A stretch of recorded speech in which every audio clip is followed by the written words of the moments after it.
"Excuse me, ma'am, is this your car?"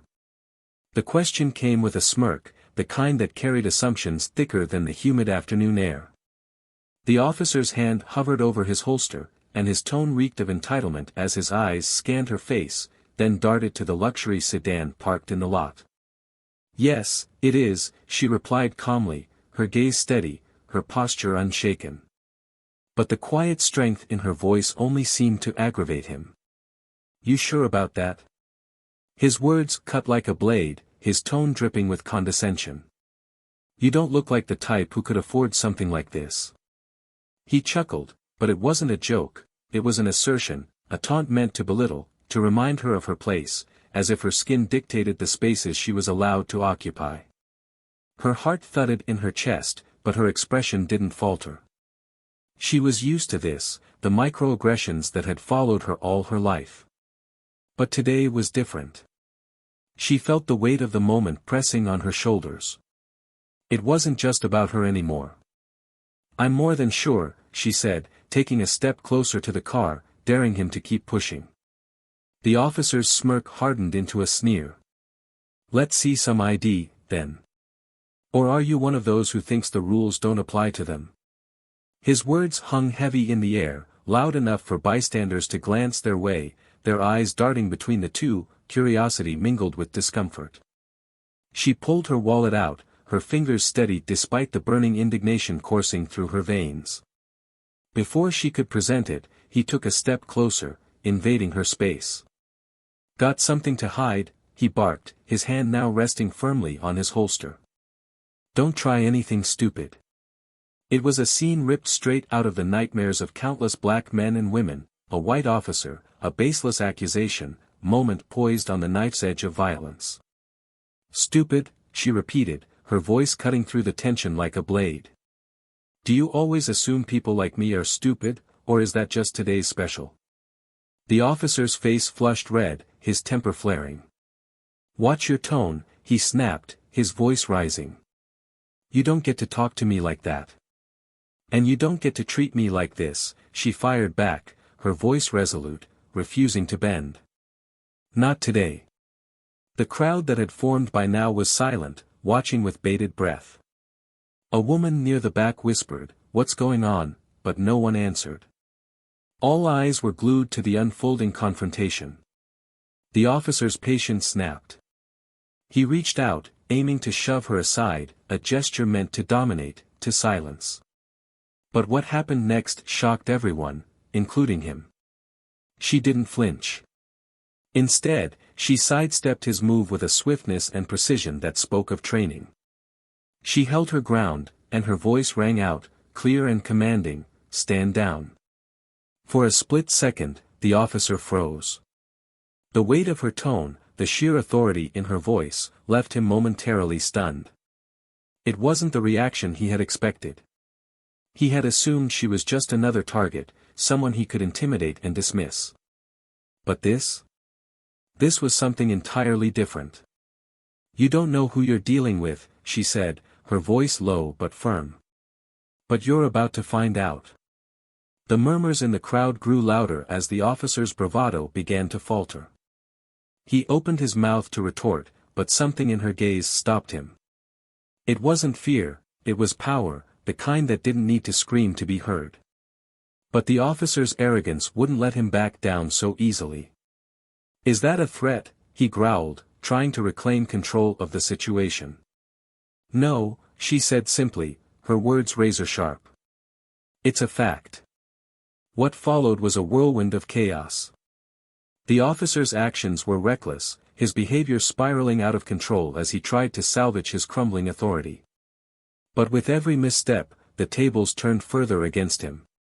And then, just as quickly as the confrontation had begun, it ended. The crowd, now fully invested, gasped as she revealed something that would forever alter the narrative. The officer's face turned ashen, his confidence shattered. The weight of his actions and the truth of who she was hit him like a freight train. The entire world would soon hear about what happened that day in that parking lot. Justice has a way of catching up, even to those who think they're untouchable. And this time, it came swiftly and with a vengeance. Who was this woman who dared to stand her ground? And what became of the officer who underestimated her so gravely? Stay with us to discover the full story, a tale of resilience, justice, and a reckoning that no one saw coming. At Plough of Twist, we stand firmly against any form of racism or discrimination. This channel is a space of support, empowerment, and storytelling that uplifts voices and shines a light on the strength and resilience of the Black community. If you've ever felt overlooked or underestimated, this story is for you. Let's dive into a tale of courage and justice, crafted to inspire and empower. If you enjoy our narratives, don't forget to subscribe to the channel for more powerful stories. Thank you for being here, and enjoy the journey ahead. The city buzzed with the hum of a typical weekday. Cars weaved through congested streets, horns blaring in frustration, while pedestrians hurried along the sidewalks, their faces buried in their phones or their thoughts. Amid the chaos, the sleek silhouette of a black luxury sedan pulled into the parking lot of a modest strip mall. It stood out, polished, pristine, a stark contrast to the faded asphalt and cracked lines marking the spaces. The driver, however, didn't seem fazed by the mismatch. Captain Alana Brooks stepped out of the car with the confidence of someone who had earned her place in the world. She was dressed casually that day, dark jeans, a tailored blazer, and boots that clicked sharply against the pavement. Her natural curls framed her face, and her piercing gaze reflected years of navigating a world that often demanded twice the effort for half the recognition. She wasn't in uniform, but she carried an air of authority that couldn't be overlooked. Alana was a woman of many layers, each one shaped by her journey. Growing up in a predominantly Black neighborhood in Detroit, she had seen firsthand the systemic challenges that plagued her community. Her mother, a schoolteacher, had instilled in her the value of education and resilience. Her father, a mechanic with a gift for storytelling, had taught her the power of voice and standing up for what was right. Together, they had planted the seeds of determination that drove her to rise through the ranks of a profession where women like her were a rarity. Becoming a police captain hadn't been easy. Alana had faced skepticism from colleagues, dismissiveness from superiors, and outright hostility from those who believed she didn't belong. But she had persevered, earning her respect not through concessions but through undeniable competence. She was known for her calm demeanor, her sharp instincts, and her unwavering commitment to justice. That afternoon, she wasn't on duty. She had stopped by the strip mall to pick up a custom gift for a colleague retiring after 30 years of service. The store was a small, family-owned boutique specializing in handcrafted goods, one of her favorite places to shop. The air smelled faintly of wood polish and lavender as she stepped inside, the shopkeeper greeting her warmly. Meanwhile, in a patrol car parked nearby, Officer Daniel Wyatt was nursing his bruised ego. Daniel was in his early 40s, with a face that seemed to wear a permanent scowl. His once-pressed uniform had begun to look slightly worn, the fabric stretched tight over a belly that hinted at too many fast food lunches. Daniel wasn't a bad officer on paper. His record showed a mix of commendations for his years of service and a few complaints that had conveniently been swept under the rug. But Daniel had a chip on his shoulder. He saw himself as the unsung hero of the force, a real cop who didn't have time for the bureaucratic nonsense or the changing culture of accountability that seemed to be creeping into his world. He had grown resentful of the emphasis on diversity training and community engagement, dismissing them as distractions from the real work of policing. To him, people like Alana, though he didn't know her by name, represented everything wrong with the system. Women. Minorities. Outsiders who, in his view, hadn't earned their place. When Daniel spotted Alana walking toward her car after leaving the boutique, something about the scene rubbed him the wrong way. Maybe it was the car. Maybe it was the confidence in her stride. Or maybe it was just the simmering anger he carried with him daily, looking for an outlet. He pulled his patrol car into the lot and stepped out, adjusting his belt and straightening his posture in an attempt to assert authority. Alana was already unlocking her car door when she heard his voice. "Excuse me, ma'am," Daniel called out, his tone sharp and demanding. "Is this your car?" Alana turned, her keys in hand, and looked at him with a mixture of curiosity and mild annoyance. "Yes, it is," she replied evenly. Daniel walked closer, his eyes narrowing as he scanned the vehicle. "It's a nice car. Mind telling me where you got it?" Alana's eyebrows raised slightly, her calm demeanor unwavering. "I don't see how that's relevant," she said. "Is there a problem, officer?" Daniel's hand moved to rest on his belt, his fingers brushing the handle of his holster in a way that was calculated but subtle. "It's just a routine question," he said, his voice taking on a patronizing edge. "You don't look like someone who drives this kind of car." Alana's jaw tightened, but she didn't let her composure slip. "And what exactly does someone who drives this kind of car look like?" Daniel smirked, but it was a hollow expression, more sneer than smile. "I'm just doing my job, ma'am. You can cooperate, or we can make this harder than it needs to be." The exchange had caught the attention of a few bystanders. A young couple paused on their way into the coffee shop next door, their eyes darting between the officer and Alana. A middle-aged man loading groceries into his trunk stopped what he was doing, his brow furrowed. Alana took a steadying breath. She had dealt with men like Daniel before, men who saw her success as a threat, who viewed her existence as a challenge to their authority. But this was different. This wasn't a tense meeting in a precinct or a heated debate in a conference room. This was public, and Daniel had underestimated her in a way that could only lead to one outcome. "Officer," she said, her voice calm but firm, "I suggest you think very carefully about your next words." But Daniel wasn't listening. He was too wrapped up in his assumptions, too blinded by his prejudice to see the trap he was walking into. To him, she was just another woman who needed to be put in her place, another target for his misplaced frustration. "Don't tell me how to do my job," he snapped, his voice rising. "Let's see some ID. Now." Alana didn't move. The tension in the air was thick enough to cut, and the small crowd that had gathered watched with bated breath. They didn't know who she was, but there was something about the way she carried herself, something that suggested this wasn't going to end the way Daniel expected. What Daniel didn't know was that this moment was about to change everything. Not just for him, but for everyone watching, for the precinct, and for the entire city. Alana wasn't just another woman. She wasn't just another black driver in a nice car. But Daniel would find that out soon enough. The onlookers who had begun to gather in the parking lot exchanged uncertain glances. The air was thick with unease, the kind of tension that pulled at your chest and made you hold your breath without realizing it. Alana stood her ground, her eyes locked on Officer Wyatt, her body calm, controlled. Wyatt, however, seemed determined to escalate, his hand twitching at his holster, his face reddening with frustration. "I'm waiting," Wyatt said, his voice edged with impatience. "Let's see that ID."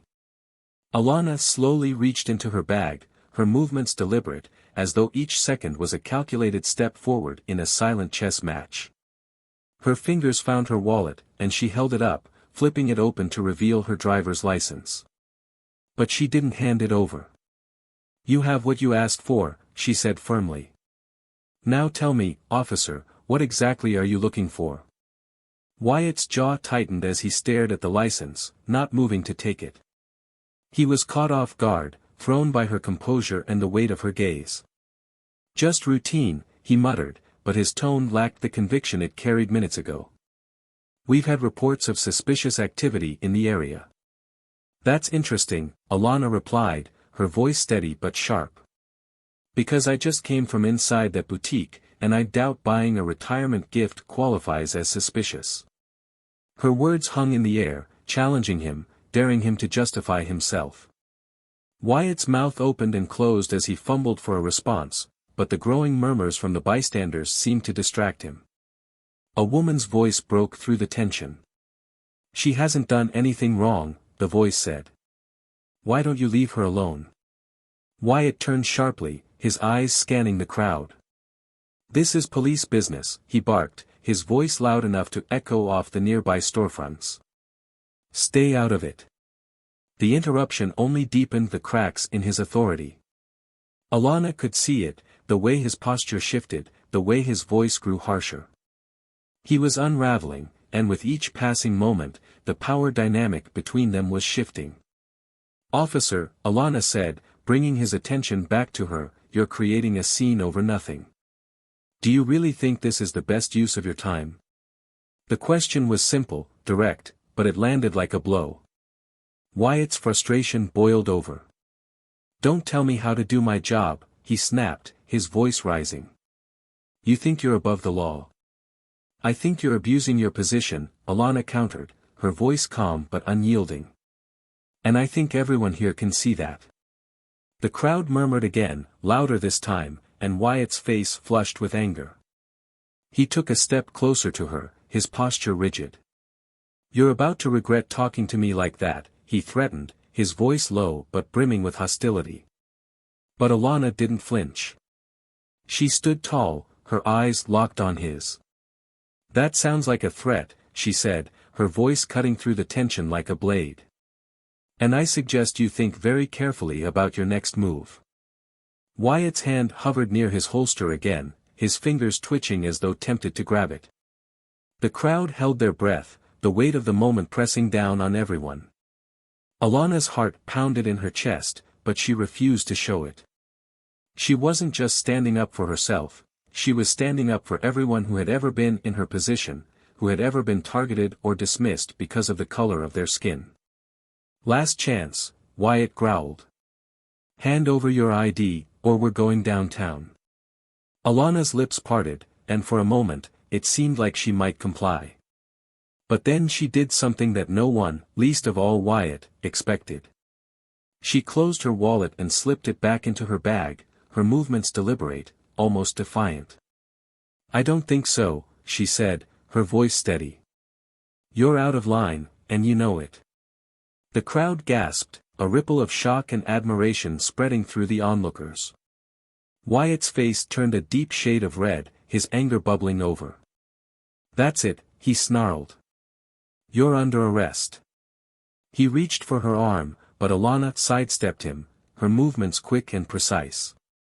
The crowd erupted in murmurs, their voices a mixture of alarm and support.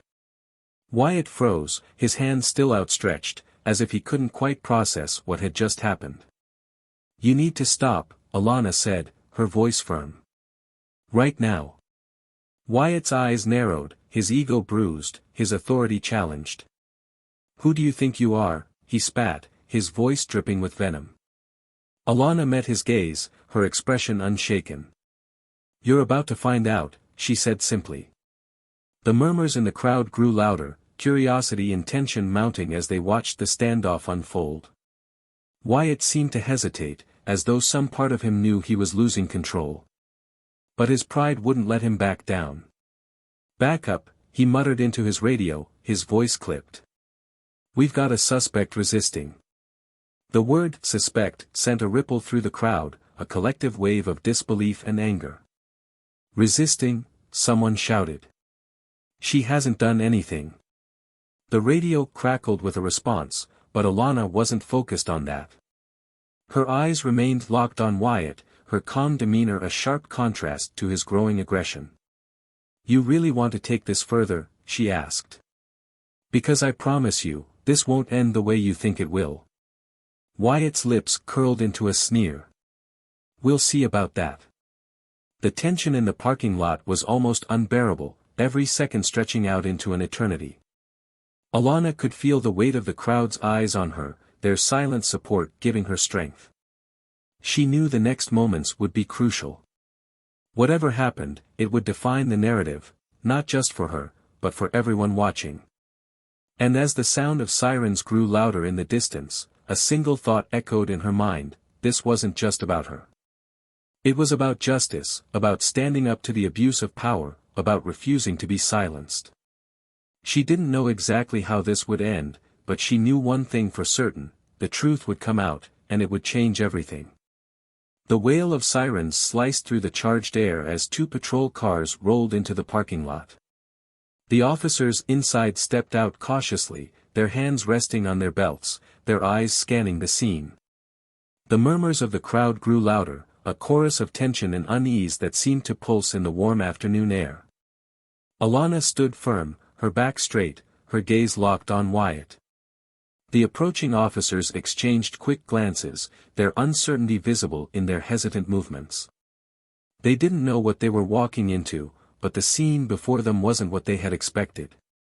Wyatt was visibly agitated, his face flushed, his chest rising and falling with shallow breaths. "Wyatt," one of the officers called out, his voice steady but wary. "What's going on here?" "This woman," Wyatt snapped, his voice sharp and defensive, "is resisting an investigation. She refused to comply and became confrontational." The officer raised an eyebrow, glancing at Alana, who remained silent but resolute. Her calm contrasted starkly with Wyatt's barely restrained fury, creating a dissonance that was impossible to ignore. The second officer stepped closer, his tone more measured. "Ma'am," he said, addressing Alana, "can you explain what's happening here?"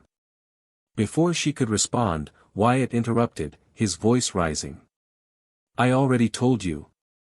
She's acting suspicious, refusing to show proper ID," Alana's voice cut through his tirade, calm and authoritative. "That's not true. I showed him my license, but he escalated this without cause." The second officer frowned, glancing at the crowd that had gathered. The onlookers didn't hesitate to chime in, their voices overlapping in a wave of indignation. "She didn't do anything. He's been harassing her for no reason. This is all on him." The officers exchanged another glance, the weight of the crowd's testimony clearly unsettling them.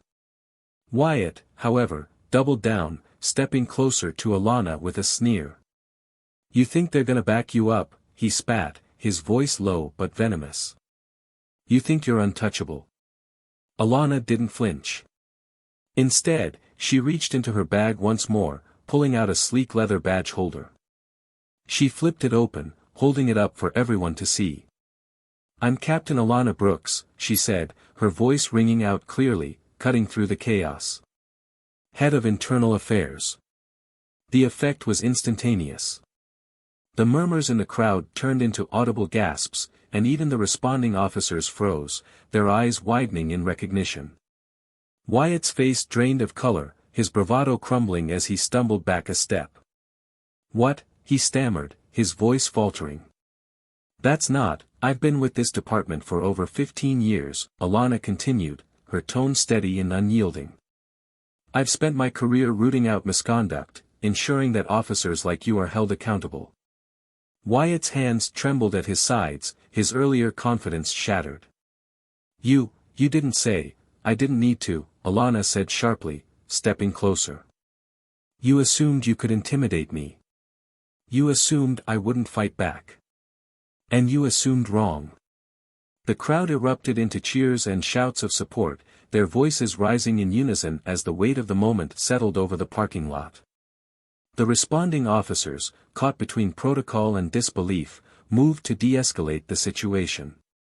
"Captain Brooks," one of them began hesitantly, "we didn't realize." "You didn't realize because you didn't ask," Alana said, her gaze shifting to him briefly before returning to Wyatt. "But this isn't about me. This is about him." Wyatt shook his head, his voice desperate now. "I was just doing my job." "No," Alana cut him off, her voice sharp. "You were abusing your authority. You saw a black woman in a nice car and decided she didn't belong. That's not doing your job, that's discrimination." The second officer stepped forward, his voice steady. "Captain, we'll handle this. Officer Wyatt, you need to step back and hand over your badge." "What?" Wyatt's voice cracked, panic setting in. "You can't, you're done," Alana said firmly, her words final. "And this isn't over. There will be a full investigation, and every decision you've made on duty will be scrutinized." The crowd erupted again, their cheers mingling with the sound of Wyatt's protests as he was escorted to the side. Alana stood tall, her composure unshaken as the tension in the air began to dissipate. One of the onlookers, a young woman with tears in her eyes, stepped forward hesitantly. "Thank you," she said, her voice trembling. "For standing up to him. For all of us." Alana nodded, her gaze softening slightly. "This is what accountability looks like," she said. "It's not about one person. It's about ensuring no one else has to go through this." As Wyatt was led away, his head bowed in defeat, Alana turned back to the crowd. The weight of the moment hung heavy, but it was a weight she had carried before, a weight she was determined to continue bearing. Because this wasn't the end, it was just the beginning. The parking lot buzzed with a chaotic mixture of emotions, relief, anger, and disbelief. The crowd had grown larger, and the once murmured voices of the onlookers had turned into open conversations, many directed at Alana with gratitude and admiration. But Alana's focus remained sharp. There was still more to address, and she wouldn't let the moment pass without driving the message home. Wyatt, now standing to the side with his head bowed, looked up as Alana walked toward him. His face was a mixture of defiance and fear, the crumbling facade of a man who had finally been caught in the act. "You don't have to do this," he said, his voice trembling but desperate. "This doesn't have to go any further." Alana stopped a few feet away from him, her expression unreadable. "What exactly are you asking me to do, Wyatt? Ignore what just happened? Pretend it didn't play out in front of dozens of witnesses? Or maybe let it slide because you think I'll take pity on you now?" He shook his head, frustration creeping into his tone. "I'm asking you to be reasonable. We're on the same team, Brooks. This doesn't need to ruin my career." Alana let out a bitter laugh, though there was no humor in her eyes. "The same team," she repeated. "Let me make something very clear, Wyatt. What you did today, what you've been doing for years, from what I've heard, isn't what being part of this team is about. You think wearing that badge gives you power, but it doesn't. It gives you responsibility. And you've failed at that responsibility." Wyatt's jaw clenched, his defiance momentarily reigniting. "You don't know what it's like out there," he snapped. "You sit in your office, writing reports, judging the rest of us. You don't know what we deal with on the streets." "You're right," Alana said, her voice steady but cold. "I don't know what it's like to walk into a situation and immediately assume the worst about someone because of how they look. I don't know what it's like to use fear and intimidation as tools instead of respect and understanding. I don't know what it's like to tarnish the badge I've worked my whole life to honor." Wyatt opened his mouth to retort, but Alana held up a hand, silencing him. "Save it," she said. "You think you're the victim here. You think your actions don't have consequences. Let me tell you something, Wyatt. This isn't about one bad day or one bad decision. This is about a pattern of behavior, a pattern that ends today." The crowd, still lingering nearby, erupted into murmurs of agreement and quiet applause. Wyatt's shoulders slumped, and he looked away, unable to meet Alana's gaze. One of the responding officers stepped forward hesitantly. "Captain Brooks," he said, his voice low but firm. "Do you want us to take him in?" Alana turned to the officer, her expression softening slightly. "No," she said. "Not yet. There's a process, and it needs to be followed. This isn't just about Wyatt, it's about ensuring that what happened here today sends a message." The officer nodded, stepping back. Alana turned to the crowd, addressing them directly for the first time. "I want to thank everyone who spoke up today," she said. "It's not easy to challenge authority, especially when it's being abused. But it's your voices, your courage, that make accountability possible." The crowd responded with cheers and claps, their energy a mixture of relief and empowerment. A young man stepped forward, his face serious but determined. "What happens now?" he asked. "What's going to stop this from happening again?" Alana looked at him, her gaze steady. "What happens now is that we keep pushing for change," she said. "We hold people accountable. We educate. We make sure that no one in this department, or any other, can use their badge as a weapon instead of a shield. And it starts with all of us, not just the officers, but the community. Because change doesn't come from silence. It comes from action. The young man nodded, his expression thoughtful. Alana turned back to Wyatt, who was now staring at the ground, his earlier defiance completely gone. "Wyatt," she said, her voice softer now but still firm. "You have a choice to make. You can continue down this path, clinging to excuses and resentment, or you can take responsibility for your actions and try to change. But make no mistake, you will face the consequences of what happened today." He looked up at her, his eyes filled with a mixture of shame and something that almost resembled gratitude. I don't know how to fix this," he said quietly. Alana studied him for a long moment before responding. "The first step is admitting you were wrong," she said. "The rest is up to you." The silence that followed was heavy but not uncomfortable. It was a silence filled with reflection, with the weight of what had just transpired settling over everyone present. The crowd slowly began to disperse, their conversations quieter now, tinged with hope and determination. As the last of the bystanders left, one of the responding officers approached Alana. "Captain," he said, his tone respectful but uncertain. "That was something. I don't think I've ever seen anything like it." Alana smiled faintly, though it didn't quite reach her eyes. "Accountability isn't something most people expect to see," she said. "But it's what this department, and this community, deserves." The officer nodded, his respect for her evident. Wyatt, still standing off to the side, glanced at Alana one last time before being escorted to a waiting patrol car. He didn't resist, didn't argue. For the first time, he seemed to understand the gravity of his actions. Alana watched him go, her expression unreadable. She knew this was just one battle in a much larger fight, but it was a battle worth winning.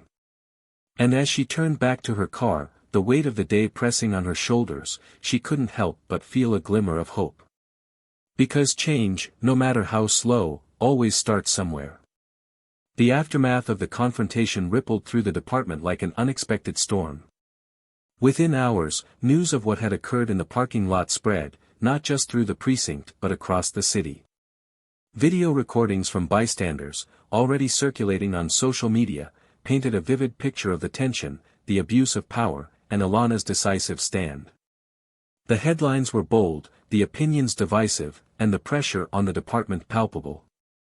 Alana sat in her office late that evening, the door closed, her mind replaying the events over and over. She had spent years fighting for accountability, for reform, for a culture where integrity outweighed ego. Yet, in that moment, she couldn't shake the weight of what had just unfolded. Wyatt's actions weren't isolated, she knew that all too well. He was a symptom of a larger issue, one she had dedicated her career to confronting. A soft knock on her door pulled her from her thoughts. "Come in," she called, her voice steady despite the exhaustion creeping into her bones. The door opened, and Detective Marcus Reed stepped in, his expression a mixture of admiration and concern. Marcus was one of the few officers Alana fully trusted, a man who shared her vision for a better department and wasn't afraid to challenge the status quo. "You've had quite the day," Marcus said, closing the door behind him and leaning against the frame. "That's one way to put it," Alana replied, a faint smile tugging at her lips. "What's the word out there?" Marcus let out a low whistle. "The department's in damage control mode. The brass isn't happy, but they can't ignore what happened. And the community? Let's just say they're watching closely." Alana nodded, unsurprised. "They should be. This isn't something we can sweep under the rug." "You're right," Marcus said, his tone serious. "But you know how these things go. They'll try to shift the narrative, make it about one bad apple instead of addressing the root cause." Alana leaned back in her chair, her gaze steady. "That's not going to happen," she said firmly. "Not this time." Marcus studied her for a moment before nodding. What's your plan? Alana exhaled slowly, organizing her thoughts. Wyatt's facing an internal investigation, but we both know that's just the beginning. I'm going to push for a full review of his record, every complaint, every questionable action. And I'm going to make sure the department takes a hard look at how we let this behavior go unchecked for so long. That's a tall order, Marcus said, his tone cautious but supportive. You're going to make a lot of enemies. I've already got plenty, Alana said with a wry smile. A few more won't make a difference. Marcus chuckled softly, but his expression quickly turned serious again. You know, not everyone in the department is against you. There are a lot of us who see what you're trying to do and respect the hell out of it. But there are also people who'll do anything to protect the status quo. I know, Alana said. But if we don't push for change now, when will we? Marcus didn't have an answer for that, and the room fell into a contemplative silence. After a moment, he stood up straight, his expression resolute. Whatever you need, I've got your back. Thanks, Marcus, Alana said, her voice warm with genuine gratitude. That means a lot. As Marcus left, Alana turned her attention back to her desk, where a stack of reports and notes awaited her. The fight was far from over, and she knew the road ahead would be long and difficult. But she also knew it was worth it. The next day, the department held a press conference, an event Alana had insisted on.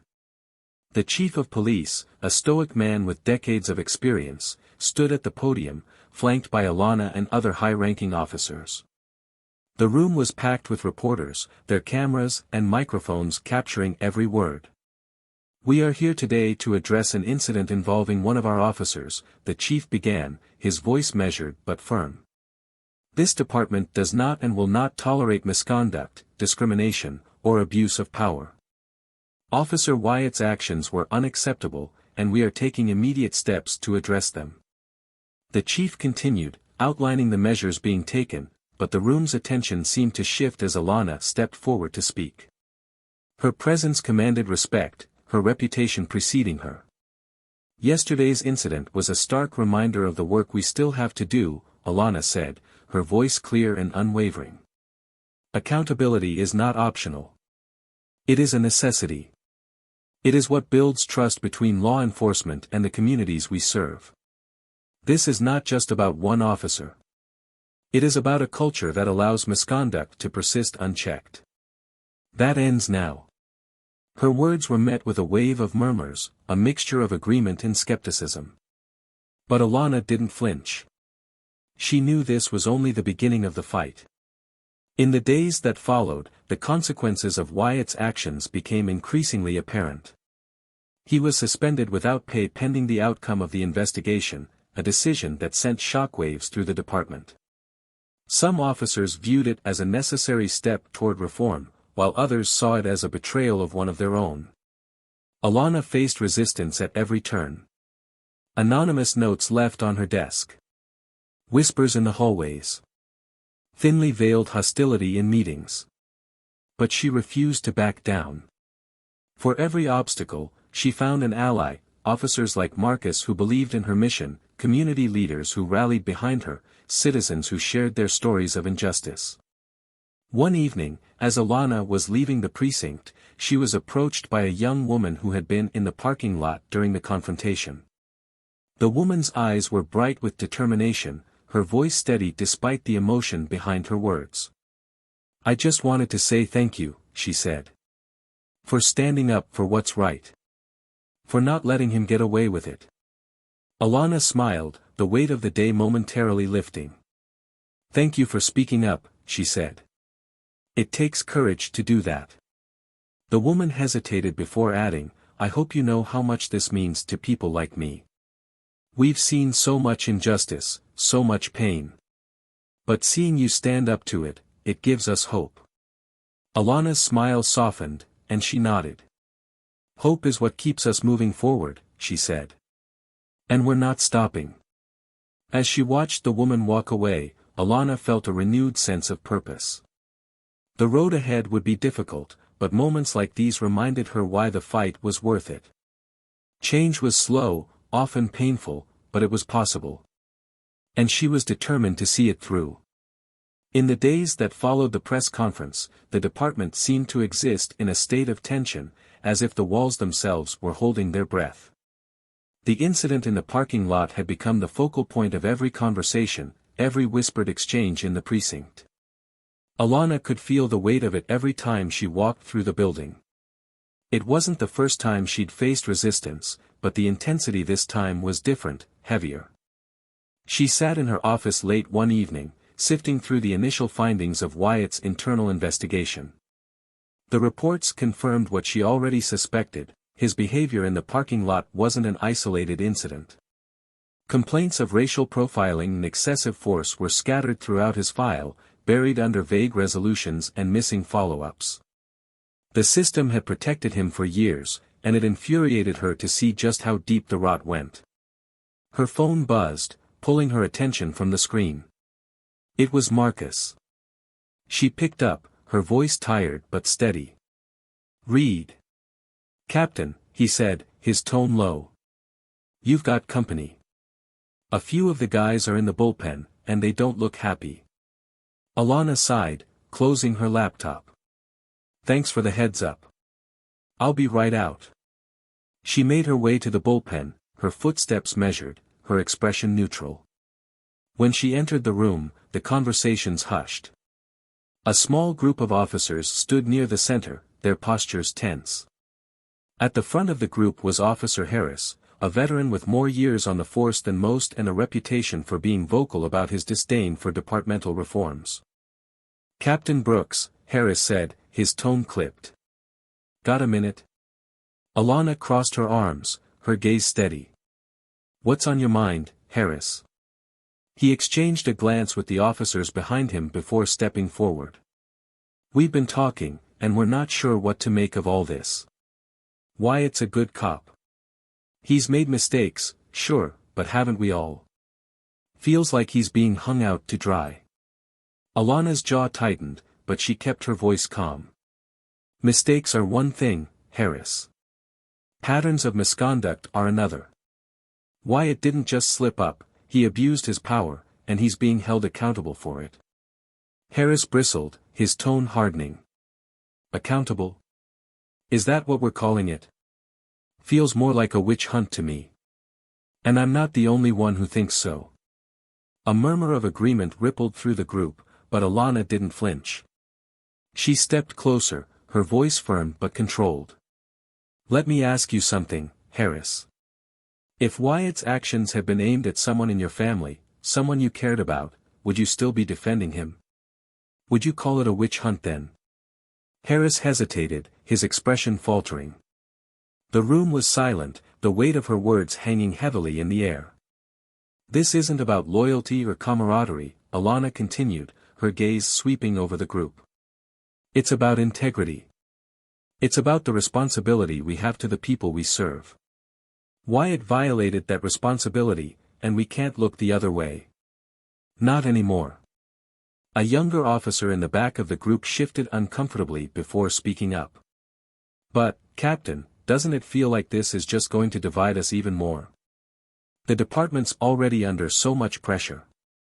Alana turned to him, her tone softening slightly. "I understand your concern. But real change doesn't come without discomfort. It's hard, and it's messy, but it's necessary. If we want to rebuild trust with the community, we have to start by holding ourselves to a higher standard." The room fell silent again, the officers exchanging uncertain glances. Finally, Harris stepped back, his expression unreadable. "I guess we'll see how it plays out," he muttered before turning and walking away. The others followed, their footsteps echoing in the quiet room. Marcus appeared at Alana's side, his arms crossed as he watched the group leave. "That went better than I expected," he said with a faint smile. "Did it?" Alana asked, her voice tinged with weariness. Marcus shrugged. "You didn't end up in a shouting match. That's progress." Alana chuckled softly despite herself, but her smile faded quickly. "This is just the beginning. The hard part is getting them to see that this isn't about us versus them, it's about what's right. And that's why you're the captain, Marcus said. You don't back down, even when it feels like the whole world's against you. Alana nodded, her expression thoughtful. Sometimes it does feel that way. But this isn't about me. It's about making sure the next generation doesn't have to fight the same battles. The conversation was interrupted by another knock at the door. It was the chief, his face drawn with a seriousness that immediately set Alana on edge. Captain Brooks, he said, his tone formal. We need to talk. Alana followed him to his office, where he closed the door behind them. He gestured for her to sit, but she remained standing, her arms crossed. What's this about? She asked. The chief leaned against his desk, his expression heavy. We've got a problem, he said. The union is pushing back hard on Wyatt's suspension. They're claiming it sets a dangerous precedent. Alana's eyes narrowed. A dangerous precedent? For what? Accountability? The chief sighed, rubbing a hand over his face. You know how these things work, Brooks. The union's job is to protect their own, and they're not going to back down easily. I'm not asking them to back down, Alana said firmly. I'm asking them to do what's right. The chief looked at her for a long moment before nodding. I know. And I'm with you on this. But it's going to be a fight, and it's going to get ugly. Alana's jaw tightened, but she nodded. Then we fight. As she left the office, her mind was already racing, strategizing her next moves. The weight of the department's resistance, the union's pressure, and the community's expectations pressed heavily on her shoulders, but she refused to let it break her. That evening, she returned home, the events of the day replaying in her mind. As she sat in her living room, the quiet of the space offering a brief reprieve, her phone buzzed with a message. It was from Marcus. You're not alone in this. Whatever happens, we've got your back. Alana stared at the message for a long moment before typing a simple response. Thanks, Marcus. That means more than you know. She put the phone down and leaned back, her eyes closing briefly. The fight was far from over, but for the first time in days, she allowed herself a moment of hope. Because as daunting as the road ahead seemed, she knew she wasn't walking it alone. The next morning, the precinct was quieter than usual, though the tension remained palpable. Alana arrived early, as was her habit, hoping to get ahead of the day's inevitable challenges. She passed a few officers in the hallway, their murmured greetings tinged with an unease that had lingered since the parking lot incident. Some avoided her gaze altogether. It didn't bother her, she had learned long ago that respect wasn't always accompanied by approval.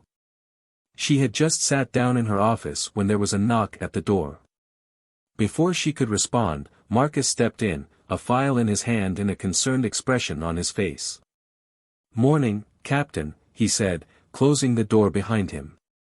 Morning, Alana replied, eyeing the file. What's that? Something you need to see, Marcus said, handing it over. It's about Wyatt. Alana opened the file and scanned its contents. It was a detailed record of complaints against Wyatt, many of which had been dismissed or quietly settled without a full investigation. The patterns were unmistakable: racial profiling, excessive force, and an alarming number of incidents involving Black and Latino citizens. This is worse than I thought, Alana said, her voice heavy with frustration. How did this stay buried for so long? Marcus shrugged, leaning against her desk. The usual way. People looked the other way, paperwork got lost, complaints were resolved without follow-ups. It's a system that protects itself. Alana closed the file, her jaw tight. Not anymore. I'm bringing this to the chief. If the union wants a fight, they're going to get one. Marcus hesitated, his expression uncertain.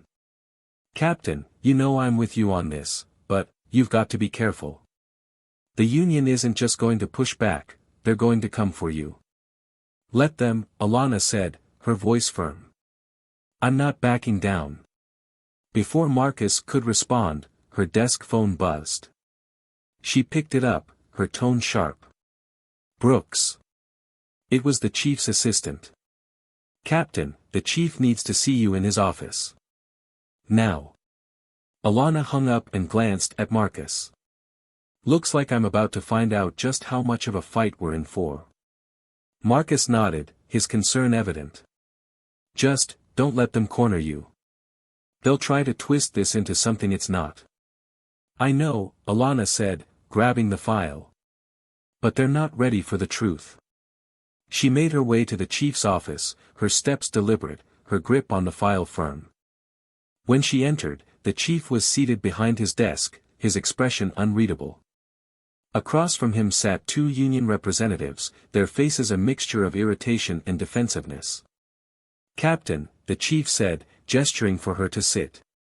We're discussing Officer Wyatt's case. Alana took a seat, setting the file on the table in front of her. Good, she said. Because there's a lot to discuss.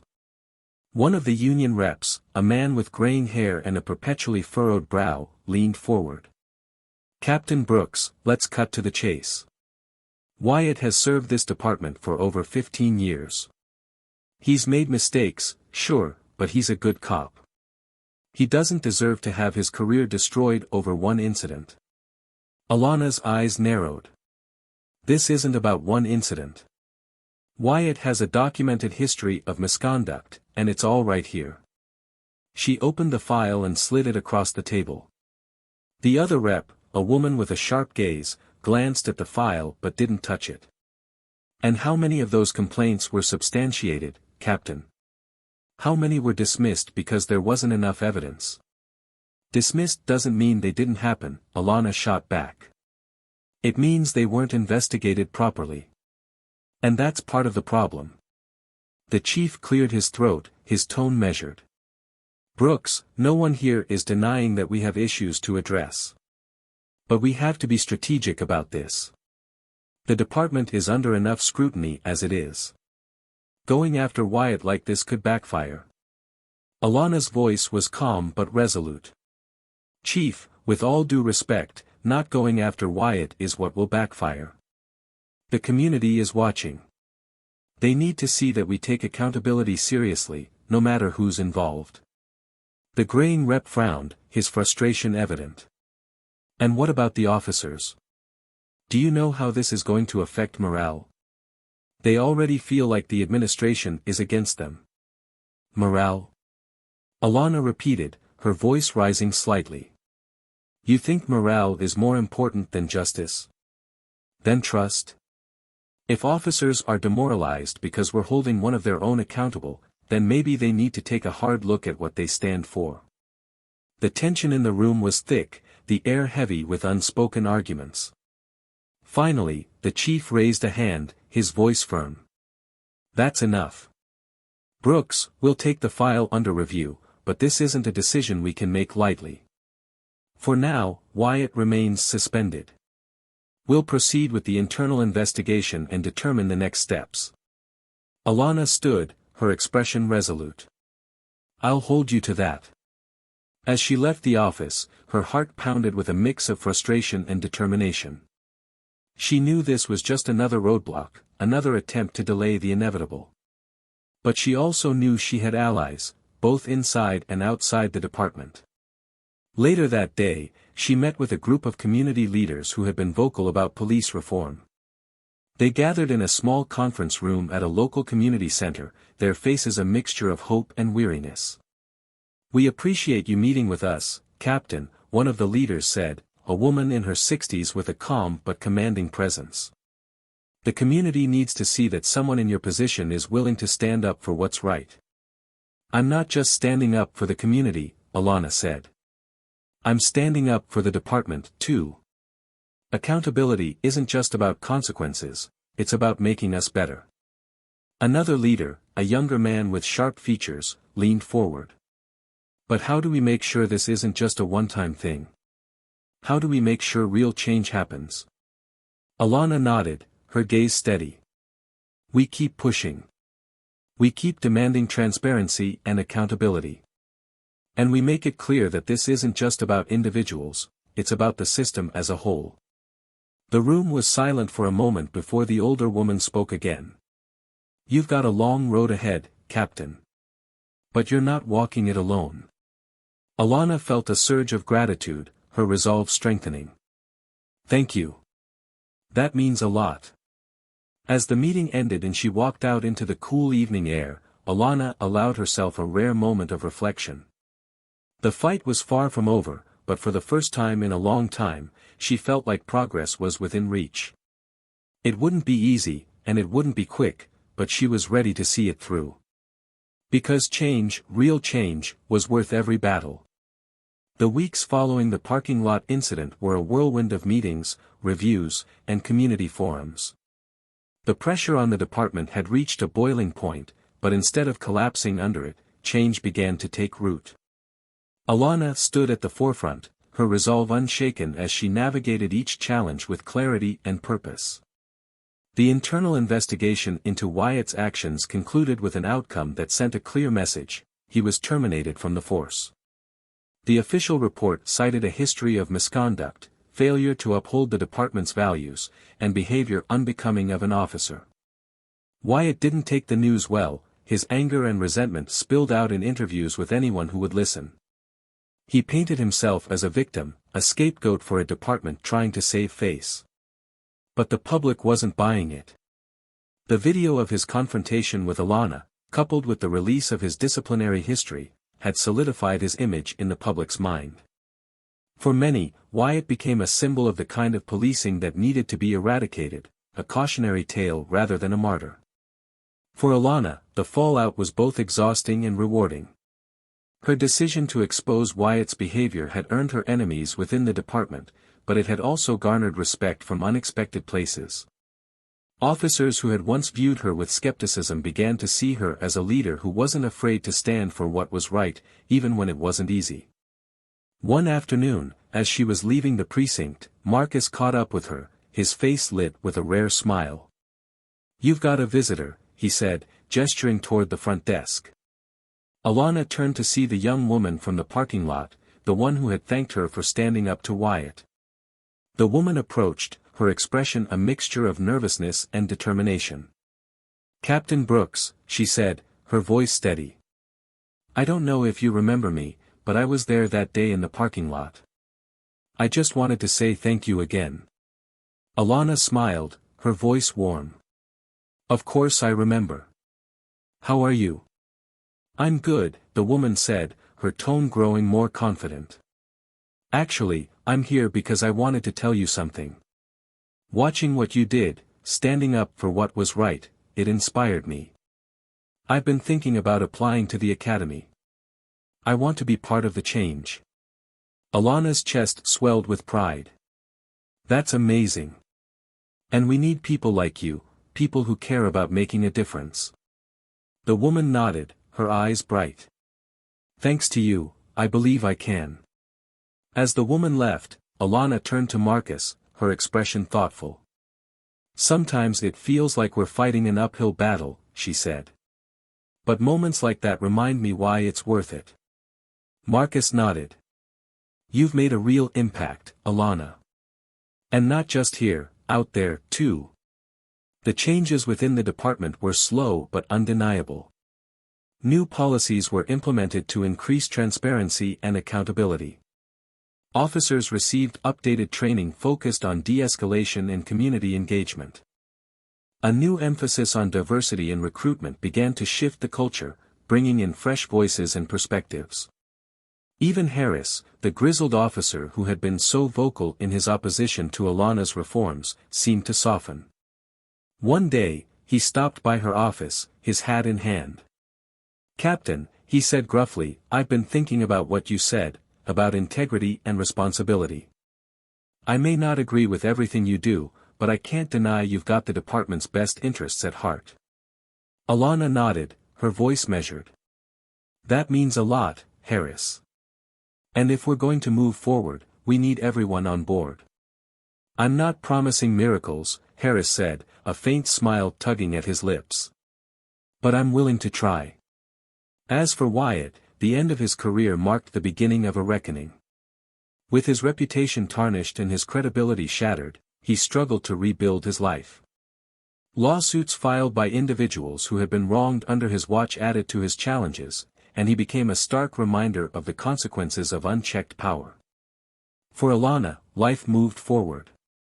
She continued to lead with the same determination and integrity that had defined her career. She knew the road ahead would still be difficult, but she also knew she wasn't alone. The community, her allies within the department, and even those who had once doubted her were now part of a collective effort to create lasting change. One evening, as she walked through her neighborhood, she noticed a mural on the side of a community center. It depicted a young black girl looking up at a police badge, her expression one of hope and determination.